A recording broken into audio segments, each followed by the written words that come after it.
पीछे दी गई तस्वीर ने इस पूरे देश को नेपोटिज्म शब्द सिखाया। नेपोटिज्म यानी भाई भतीजावाद। सभी लोगों ने कहा कि एक ऐसे नॉन टैलेंटेड इंडिविजुअल्स जो अपने प्रिविलेज का गलत फायदा उठाते हुए, क्योंकि उनके पिता और माता ऐसी जगहों पर बैठे हुए हैं कि उन्हें आसानी से वो कॉमनर्स जो टैलेंटेड पीपल है उनको धकेल कर ये आगे बढ़ जाते हैं।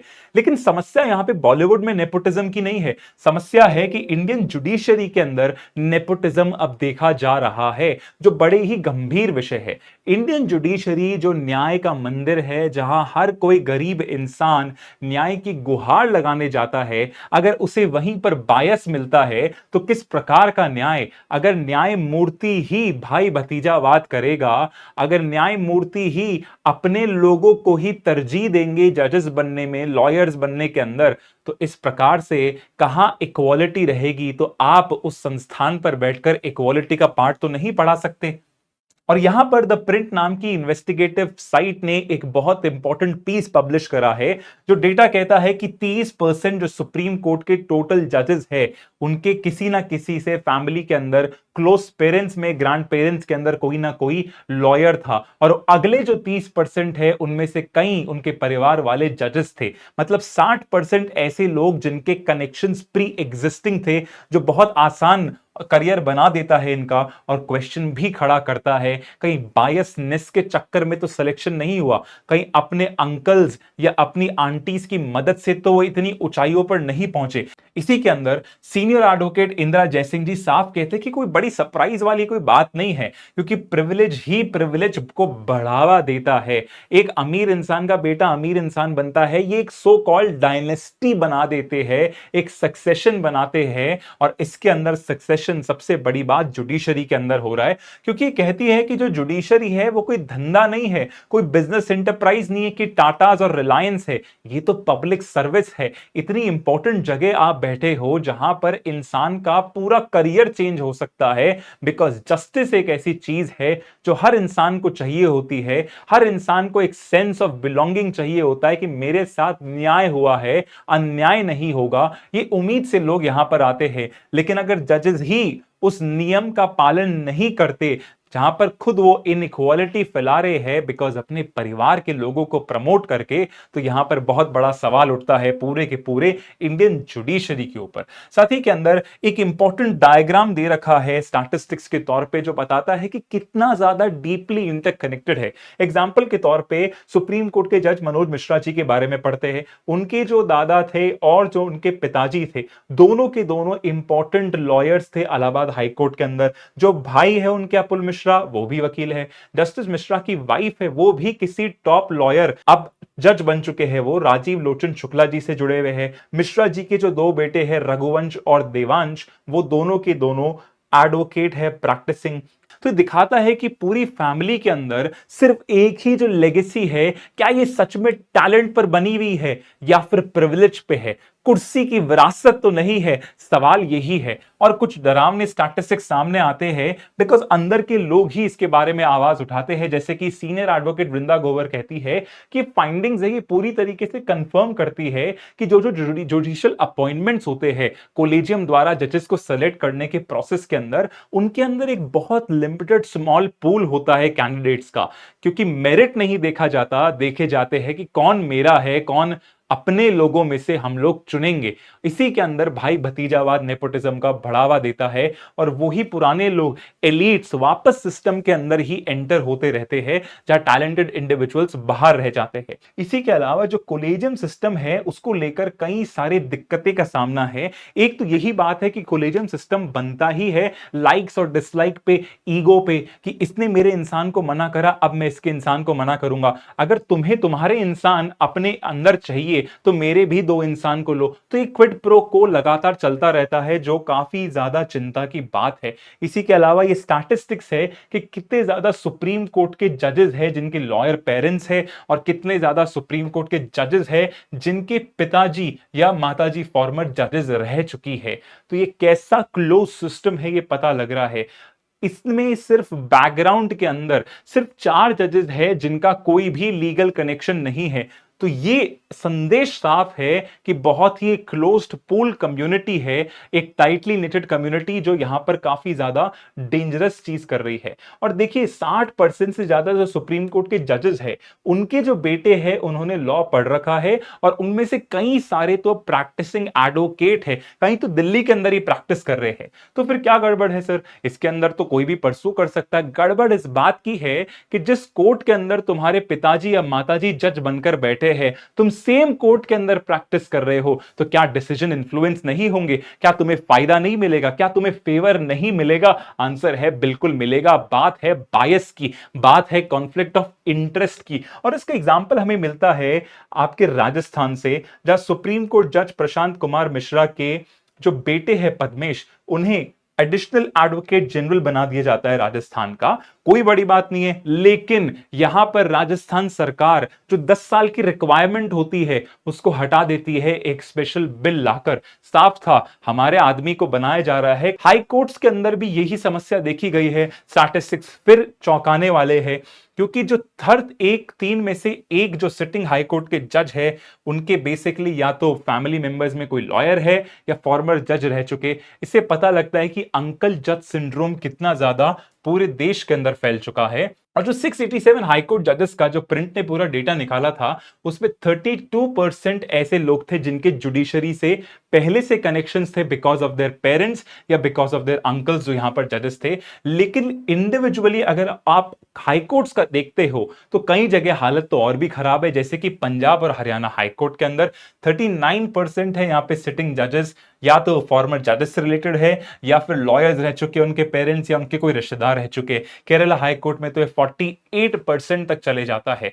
मद्रास हाईकोर्ट की यहां पे जज जस्टिस के चंद्रू यहां पर कहते हैं कि देखिए 75 साल के अंदर सुप्रीम कोर्ट में कितने अपॉइंटमेंट्स वगैरह हो गए, लेकिन सबसे कमाल की बात है कि हमारे संविधान का जो आर्टिकल है, आर्टिकल 16 क्लॉज 2, जहां पर वो इक्वालिटी की बात करता है कि किसी बेसिस पर डिस्क्रिमिनेशन नहीं हो रहा है, वो सुप्रीम कोर्ट में ही नहीं फॉलो हो रहा है। तो कितनी बड़ी शर्म की बात है कि जो पूरी दुनिया के अंदर इतना विख्यात सुप्रीम कोर्ट है, जहां पर हर गरीब इंसान एक आंखों में पूरा सपना देखकर आता है कि मुझे न्याय मिलेगा, वहीं पर न्याय नहीं हो रहा, वहां पर डिस्क्रिमिनेशन हो रहा है भाई भतीजावाद के नाम पर। और यहां पर अंकल जजेस की बात करी गई है, क्योंकि कई सारे हाईकोर्ट जजेस हैं जिनके प्रैक्टिसिंग लॉयर्स है, वो सेम हाईकोर्ट के अंदर ही काम कर रहे हैं या फिर वहीं से लॉ के अंदर पूरा प्रैक्टिसिंग अब उन्होंने शुरू कर दी गई। तो यहां पर कॉन्फ्लिक्ट ऑफ इंटरेस्ट कैसा होता है इस उदाहरण से समझते हैं। जैसे कि जस्टिस पंकज पुरोहित है उत्तराखंड हाईकोर्ट के अंदर, उनके दोनों बेटे वकील है, साथ ही के अंदर उनकी भतीजी भी वकील है। साथ ही के अंदर इंपॉर्टेंट है कि दोनों बेटे प्रैक्टिस कर रहे हैं दिल्ली के अंदर, एक कर रहा है नैनीताल के अंदर। दोनों बेटों की जो वाइफ है उनके भी फैमिली कलेक्शंस है, वो भी लॉयर्स है। साथ ही कि उनके जो ससुर है वो भी सेम हाई कोर्ट के अंदर प्रैक्टिस कर रहे हैं। और ये सारे के सारे लोग जो एक्सटेंडेड फैमिली के हैं, ससुर जी से लेके उनके बेटी दामाद वगैरह, सब के सब सेम हाई कोर्ट में ही काम कर रहे हैं जहां पर वो खुद जज है। तो क्या उनको फेवर नहीं मिल रहा? क्या यहां पर वर्डिक्ट के अंदर बायस नहीं आएगा? आएगा। और इसी बात पर हम लोग क्वेश्चन उठा रहे हैं कि क्यों हो रहा है। और ये तस्वीर साफ पर बताती है कि अंकल जज कैसे होते हैं। एक एक्सपीरियंस जज होता है, कई उम्र के बाद बनते हैं, और यहां पर एक बच्चा बैठा है हाथ में जज का हथौड़ा लिए हुए, ये कहते हुए कि जस्टिस बहुत जल्दी मैं दूंगा, बस आप तो मेरी बात सुनिए। ये अंकल जज ज्यादातर यूज नहीं होता था, लेकिन लॉ कमीशन की 238 रिपोर्ट के अंदर जुडिशियल रिफॉर्म्स को पहली बार फॉर्मली यूज करा गया। बिकॉज रिपोर्ट ने कहा कि देखिए अंकल जजेस मतलब वो जजेस जहां पर कुल मिला के एज ए जज वो पावर के अंदर है उस हाई कोर्ट के अंदर, और उसी हाई कोर्ट के अंदर उनके भाई भतीजे या परिवार के सदस्य मिलने वाले प्रैक्टिस कर रहे हैं। तो एडवाइज करा कि आप उस कोर्ट के अलावा किसी और कोर्ट के अंदर प्रैक्टिस कर लीजिए, ताकि कॉन्फ्लिक्ट ऑफ इंटरेस्ट मिनिमाइज हो जाए, ताकि बायस और नहीं रहे। और यहां पर एक रे ऑफ होप भी आती है। होप किस तरीके से? बिकॉज रिपोर्ट आती है कि हाई कोर्ट के अंदर अब जो नए एलिवेशन होगा जजेस का, कोलेजियम ऐसे लोगों को डिस्करेज कर रहा है, खासकर वो लोग जिसका किसी ना किसी तरीके से कनेक्शन है जजेस के साथ, या फिर वो पहले से नामचीन लॉयर्स के बच्चे हैं, नए लोगों को जगह दी जा रही है। और इस बात को लेकर सीनियर एडवोकेट काफी ज्यादा खुश होते हैं, अभिषेक मनु सिंघवी जी, जो कहते हैं कि एक दूसरे की पीठ खुजाना, ये फैमिली लीनिएज को आगे बढ़ाना, ये डायनेस्टिक सक्सेशन को आगे बढ़ाना, ये सुप्रीम कोर्ट की इज्जत को ही मिट्टी में मिला रहा है। बिकॉज याद रखिए, ये जो जस्टिस देने का जो फॉर्मूला है, इसके अंदर ये नहीं है कि आपको जस्टिस मिल गया तो अच्छी बात है, ये चलता है परसेप्शन पे। पहले ही इंडियन जुडिशरी पर इतना ज्यादा दिक्कत है कि कितनी पेंडेंसी ऑफ केसेस है, तारीख पे तारीख वाला केसेस चलते रहते हैं, वहां पर और बड़े बड़े क्वेश्चन मार्क यहां पर उठते जा रहे हैं। और तो और इतना ही नहीं, खतरनाक रिपोर्ट सामने आती है जब यूनियन लॉ मिनिस्टर पार्लियामेंट में खड़े होकर बताते हैं कि 77% जितने भी हाई कोर्ट जजेस हैं जो 2018 से इलेक्ट करे गए, वो सब के सब अपर कास्ट में। तो जस्टिस कहां गया? क्या ओबीसी की संख्या इतनी कम है? एससी एसटी कहां गए? 15 और 7.5%। उनका कोई रिप्रेजेंटेशन नहीं है, नाम मात्र का मिनिमल रिप्रेजेंटेशन है। साथ ही के अंदर और उन्होंने चौंकाने वाले आंकड़े दिए कि अभी तक सिर्फ और सिर्फ 22 ऐसे लोग हैं जो एससी कैटेगरी के हैं, और 89 जो है जो ओबीसी कैटेगरी के हैं, और सिर्फ 37 है माइनॉरिटीज के अंदर। आप जस्टिस कैसे डिस्पेंस कर पाओगे जब आपके पास पूरा रिप्रेजेंटेशन ही नहीं रहेगा? ऐसी जगह जहां आप देश की पूरी नियति प्रगति तय कर रहे हो, आप कोर्ट के अंदर रहते हुए जब रिप्रेजेंटेशन नहीं इंश्योर कर पाओगे, तो लोगों को क्या सिखाओगे, सरकार को क्या सिखाओगे? ये बहुत बड़ा सवाल उठता है। इतना ही नहीं, सुप्रीम कोर्ट या हमारे और कोई जजेस, वहां पर कोई इस तरीके के जजेस नहीं देखे गए जो एलजीबीटी कम्युनिटी के सपोर्टर्स रहे हो या उसको फॉलो कर रहे हो। यहां तक कि एक जज का एलिवेशन इसलिए रोक दिया गया था सेक्सुअल ओरिएंटेशन की वजह से, क्योंकि उनका पार्टनर बेसिकली एक स्विस नेशनल था। यह बड़ी चिंता की बात है कि आप कितना ज्यादा एक सेलेक्टेड पूल ऑफ पीपल में से ही नॉन रिप्रेजेंटेटिव कैंडिडेट्स को ही सेलेक्ट कर रहे हो, जहां पर इक्वालिटी नहीं आ रही। और महिलाओं को लेकर तो आंकड़े और भी ज्यादा चिंताजनक है, बिकॉज सुप्रीम कोर्ट सिर्फ और सिर्फ हाल के दौर में 2 विमेन जजेस के साथ काम कर रहा है। कहां गई आपकी फेमिनिज्म? कहां गया आपका लिबर्टी, आपका इक्वालिटी? जब संविधान बात करता है कि महिला पुरुष को हम बराबरी के मौके देंगे, तो अगर आप जस्टिस की सबसे बड़ी खंडपीठ पर ही नहीं कर सकते ये रिप्रेजेंटेशन, तो आप किस तरीके से सरकार या कंपनी या लोगों को संदेश दे पाएंगे? इतना ही नहीं, यहां पर आरोप लगता है former chief justice of India D Y Chandrachud पर भी, ये बोलते हुए कि आपने अपने दौरान 18 सुप्रीम कोर्ट के जजेस को एलिवेट करा, आपने सेलेक्ट करा उनको, लेकिन उनमें से कोई भी महिला जज नहीं थी। क्या कोई महिला लॉयर या जज कोई इतनी भी काबिल नहीं थी कि वो सुप्रीम कोर्ट की जज बन पाए? ये बहुत बड़ा सवाल है उनकी लेगेसी के ऊपर। आंकड़े इतने तक ही नहीं रुकते, वो बताते हैं महिलाओं को लेकर कि 8 हाई कोर्ट है इंडिया के अंदर जिसके अंदर सिर्फ और सिर्फ एक ही विमेन जज है, और गुजरात इकलौता हाई कोर्ट है जहां पर विमेन चीफ जस्टिस है। ये 25 हाई कोर्ट में से डेटा निकला है, एज फ्रेश एज फरवरी का डेटा है। साथ ही के अंदर इन्होंने बताया कि 5 हाई कोर्ट में से, कोलेजियम में से जो लोग हैं जो सेलेक्ट करते हैं, सिर्फ 5 हाई कोर्ट के अंदर ही एक ही महिला दे रखी है। तो डाइवर्सिटी कितनी कम है, ओपिनियंस कितने कम है, और सेलेक्टेड एक स्मॉल पूल में से ही एलिट्स आ रहे हैं अपनी विरासत का फायदा उठाते हुए।